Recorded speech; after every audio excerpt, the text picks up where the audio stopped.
Because I've been having people from like Syracuse come by. I've been having people from Buffalo come by, Rochester. And I feel like beforehand, like a lot of people used to like discredit like the North and like the impact on music and the culture. But like there's so much talent coming out of there right now. Obviously yourself, out of Rochester, you got like Benny the Butcher and Griselda. I think they Buffalo, from I mean. Buffalo, Yeah, the Buffalo and then Rochester, Class Murder and a bunch of them. I like what the North got going on right now. Hell yeah. Yeah, like I said, it's gonna come. People gonna start realizing.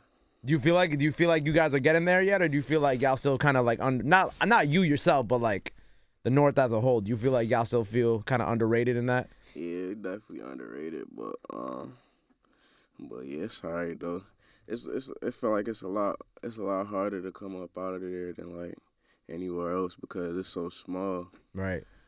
Yeah, so it's like harder to build a fan base from out of Syracuse and stuff like that. Right, because if you ever been to Syracuse, it's like a decent sized city, but it's not, like. It's pretty small. You could get from one side of town to the next. You could get from the north side to the south side in like 5 minutes. What part of Syracuse you from? Southwest. Okay, got you. He's throwing up in the corner.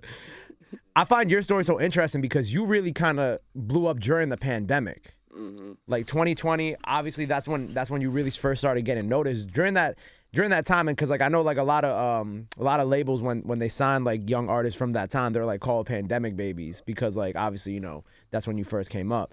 For you kind of coming up during that time and blowing up during that time, was it weird because obviously you're not able to perform as much, you're not able to do all that. It's mostly just like internet stuff that you're.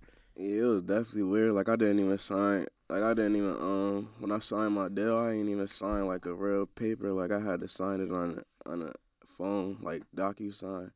You know what that is? Yeah. You did like a Zoom call type situation? Yeah, like Zoom call, like signing stuff on my phone.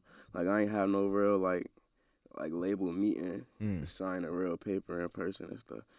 It was like all through the phone, so yeah, it was tight weird. I ain't never seen nothing like that before. They didn't have you didn't get the proper label meeting with like the champagne bottles and like the skinny glasses and all that shit like that. It was all through Zoom. Yeah.